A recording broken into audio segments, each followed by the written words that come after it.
0.36%, that 87 case altogether. Peratusan remaja hamil daripada jumlah kes baharu antenatal juga menunjukkan tren penurunan sebanyak 0.9%.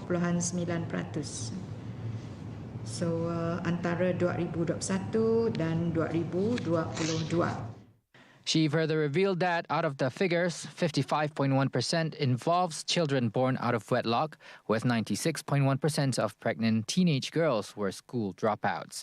Fatima also mentioned for the year 2021, a total of 360 cases related to teen pregnancy were handled at One Stop Teenage Pregnancy Committee or OSTPC statewide, and 223 cases or 62% were solved.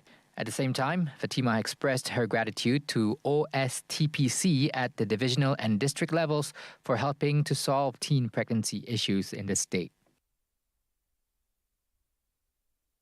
A second baby hatch will be set up at the Borneo Medical Center, BMC, to help curb baby dumping, said the Minister of Women, Early Childhood and Community Wellbeing Development, Datuk Sri Fatima Abdullah. This will be the second facility from the initial that was launched in KPJ Kuching Specialist Hospital in 2017. Fatima further explained that BMC is currently in the final process to locate the facility before it is fully operational. Dengan adanya baby hatch, kita berharap bahawa sekiranya berlaku telanjur dan mereka tidak mahu mereka ini diketahui, identiti mereka diketahui, dan mahukan anak itu selamat, so ada baby hatch untuk memberi perkhidmatan di mana mereka dapat tempatkan anak yang dilahirkan itu dengan selamat. Fatima said BMC's plan is important to the One Stop Teenage Pregnancy Committee, OSTPC, because it will help reduce teenage pregnancies and baby dumping. She further reiterated that with the existence of the facility, teenage and unwed mothers can place their babies there with assurance that the newborns will be safe and their identities will be kept confidential.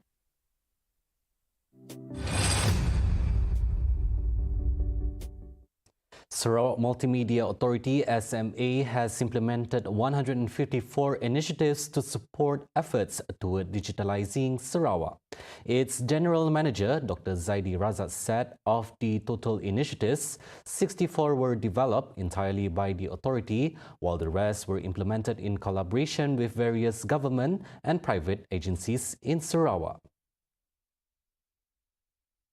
Meanwhile, Zaidi said another initiative developed by SMA was the Sarawak ID application, which now has 881,538 registered users.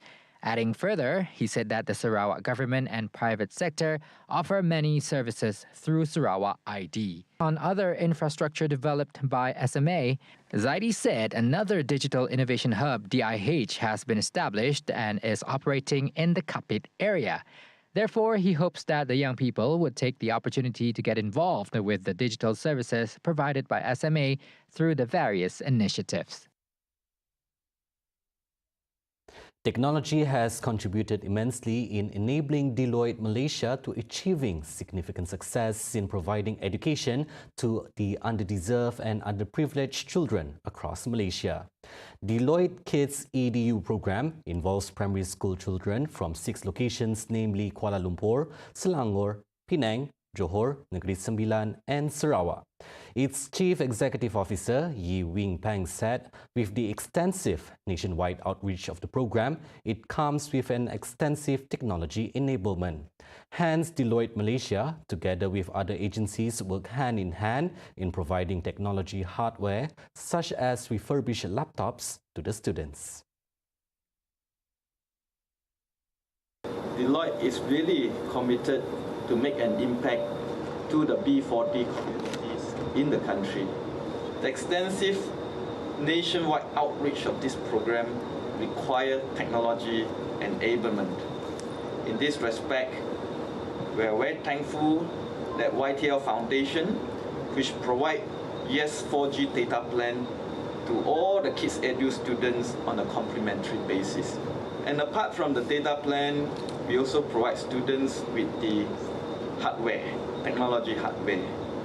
Meanwhile, Yi added that with 2,800 professionals who are heavy laptop users, Deloitte Malaysia has procured leased laptops from various vendors in an effort to foster partnership. Additionally, he said since it is the company's policy to refresh laptops every 2 to 3 years, Deloitte has since come up with another cost-saving approach. One day, we come up with this idea whereby we said, instead of returning used computer to our lessor, why don't we buy back some of the used laptop and then we get refurbished and thereafter give it to the students. So there comes the idea of procuring used laptop. And then next, what we need to worry is about how to get people to refurbish the used laptop. And in this country, right, we have so many stakeholders in the ecosystem that are willing to play a part, right, to make an impact to the community. We reached out to 2 universities. One is Sunway Monash, the other is TAR UMT. And they have IT or computer science students that were willing to come forward,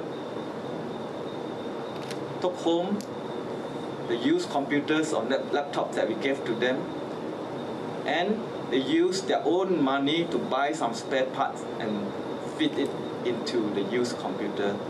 And there come the refurbished laptops. They are ready to be distributed and used. Since June 2020 to February 2023, Deloitte has distributed a total of 510 laptops with the aim to make education accessible to kids from low-income households. Together with Sarawak State Education Department, Deloitte Kids EDU was launched in the state in March 2021 with 250 students in Kota Samarahan and 200 students from Kuching. To date, the program has impacted more than 2,000 students nationwide. Coming up right after the break, dispelling misconceptions about civil service. Brain drain phenomenon can benefit country. Right here on TVS Nightline. Stay tuned.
Welcome back. One of the common factors that prevent Chinese to join the civil service is the misconception of job prospects in the civil service. Hence, a paradigm shift is needed to rectify the situation by giving insights to prepare potential candidates in terms of the tedious process of entering the civil service, salary and other benefits that are in store for them. There should not be a misconception that there was no or poor promotion prospects for Chinese in the civil service, especially with the recent promotion of a number of Chinese civil servants to certain senior positions, including like Dato' He Chang-ki, who was recently appointed as Deputy State Secretary. Everyone must understand that this is the process that everyone have to go through if you want to be civil service, especially certain Chinese may not be very fluent in oral Malay, and that could be a problem as well. But we need to prepare them.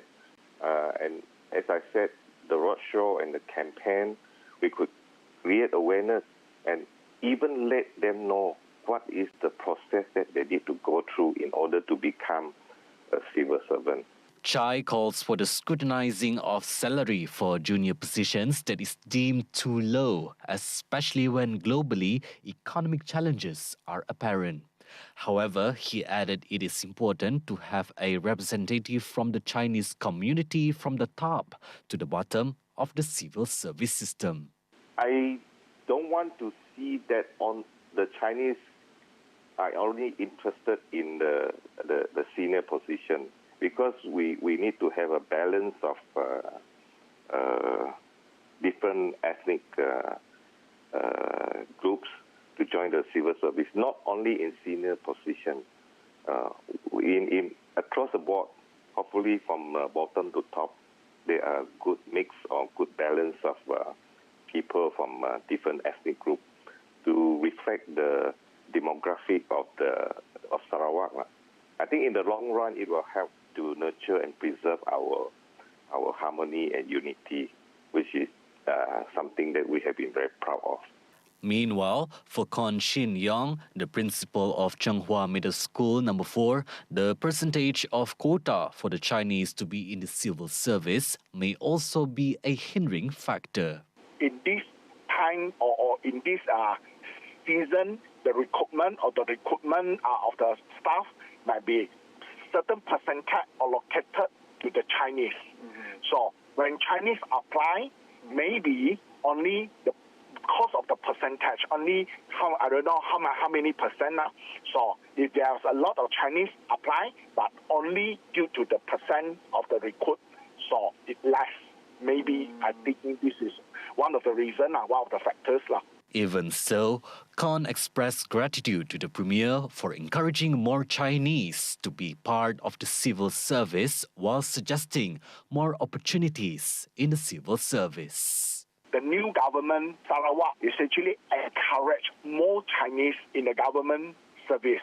And also we can promote more multiracial, whereas Sarawak is very important and highlight this multi-races in different sectors. So I think this is the part that we can highlight more. And also that I think we also can share that our Premier like different of races or different type of person service in the public sector to make the public sector more efficiency, and then also can have a more strategy, and whereas equal, they can have equal and fair strategy or policy to the Sarawakian. Sarawak Housing and Real Estate Developers Association, or SHIDA, are on board with the proposal of integrating nurseries and kindergarten into the future residential development projects. Its Kuching branch chairman, Dato' Sim Kiang Chiok, said the provision of nurseries and kindergartens can easily be integrated as proposed by the Minister of Women, Early Childhood and Community Wellbeing Development, Dato' Sri Fatimah Abdullah. So for the provision of nurseries and kindergarten in the new development, it can be as easy as allocating a unit or two of the residential houses for this purpose that can be so oriented to the ministry. Maybe Dr. Fatima Ministry can give an estimate on number of kindergarten needed each area of development, and the developer can allocate certain suitable units for her ministry to rent or even buy from the developer for this usage. Moreover, certain units that are currently in development can be allocated for the purpose of nurseries and kindergartens. At its same, where semi-D houses can be utilized. The most important aspect is to equip these units with proper amenities in future projects. If the planning authority require any amenities such as present provision for open space, road and drains in the new development, the developer will provide for it. However, the authority knows that any increase in amenities requirement will increase the cost of development, which might affect the selling price of new houses. The brain drain phenomenon in Malaysia must be looked at from a different perspective, as the government can still benefit by utilizing its expertise. Now, Deputy Prime Minister Datuk Seri Fadilah Yusof said among factors involved in brain drain is in the field of research and the complete facilities and support services in places like the Silicon Valley in the United States can enhance their expertise and potential. Misalnya kata Malaysia ramai yang pergi ke negara-negara lain. Kemungkinan terutamanya dalam bidang sains, teknologi. Disebabkan mungkin kita tidak ada the whole value chain yang boleh memberi keselesaan, kemudahan kepada mereka. Terutama jawatan research. Pada saya, kalau ada berlaku penghijrahan untuk tujuan tersebut, bagi saya ada satu yang baik. Sebab mereka boleh tingkatkan keupayaan mereka, potensi mereka, dan mereka juga boleh menjadi penghubung untuk Malaysia, berhubung dengan rakyat yang berada di luar, sama ada dalam bidang research dan sebagainya. Apart from establishing a close relationship between Malaysia and the country they live in, Fadilah said the benefit from the results of their research can be used by Malaysia. He said this after a dinner with the Malaysian diaspora in Indonesia in conjunction with his 3-day working visit to Indonesia starting today. Fadilah and his delegation arrived at the Soekarno-Hatta International Airport at 7:40 p.m. Malaysian time. Tomorrow, the Deputy Prime Minister is scheduled to meet Indonesia's Coordinating Minister for Economic Affairs to discuss issues related to palm oil. The discussions will include strategies needed to overcome the clearing of forests by the European Union and ways to enhance relationships among palm oil producing countries, CPOPC.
Now, moving on to international updates.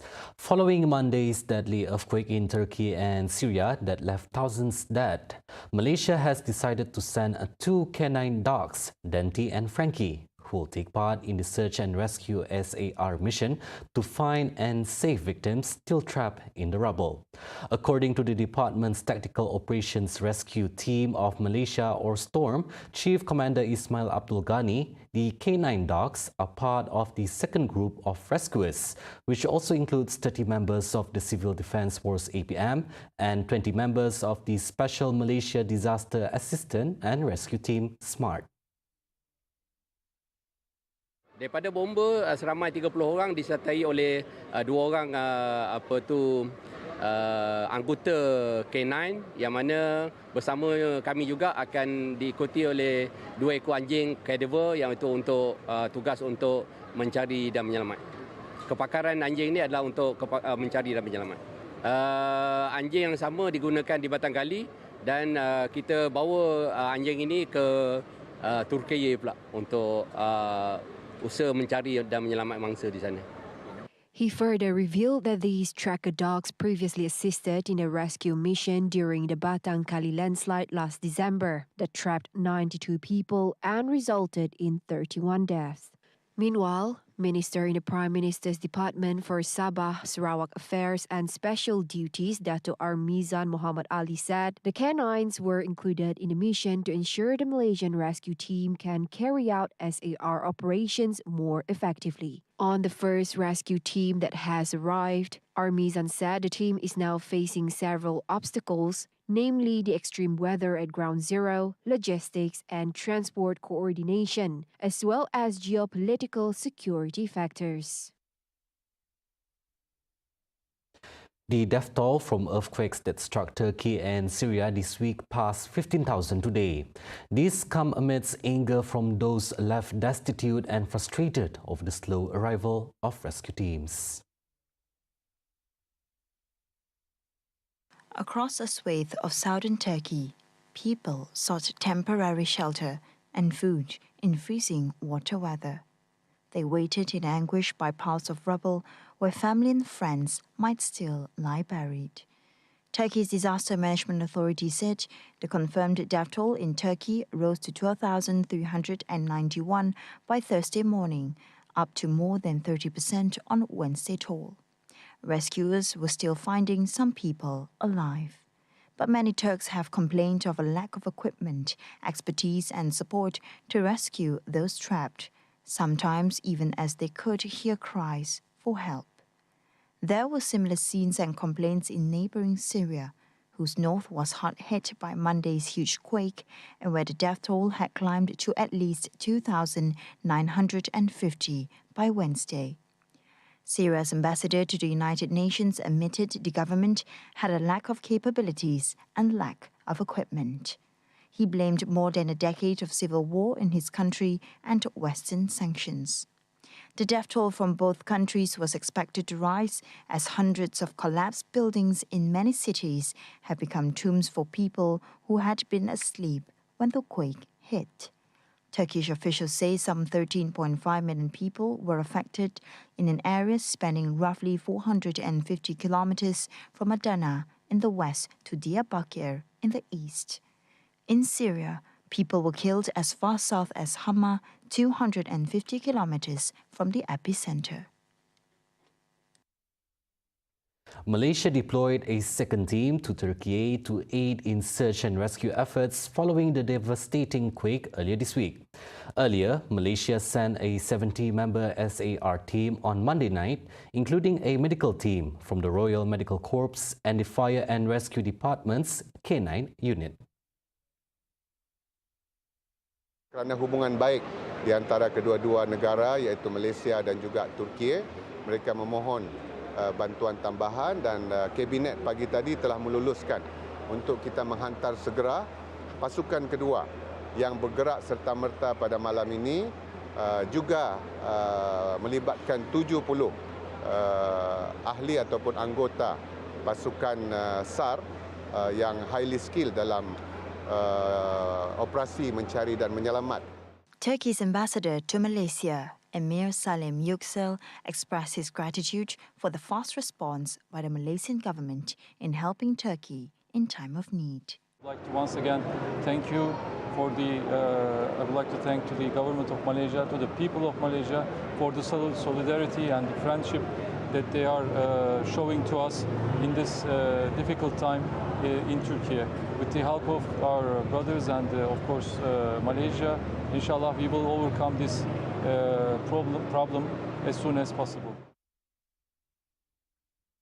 See the world closer with TVS as we bring you the latest news updates both locally and internationally. For more headlines anytime at tvstv.my or follow us on our social media platforms. And that's all the news for TVS Nightline. I'm Lorenzo Isaac. Thank you for watching.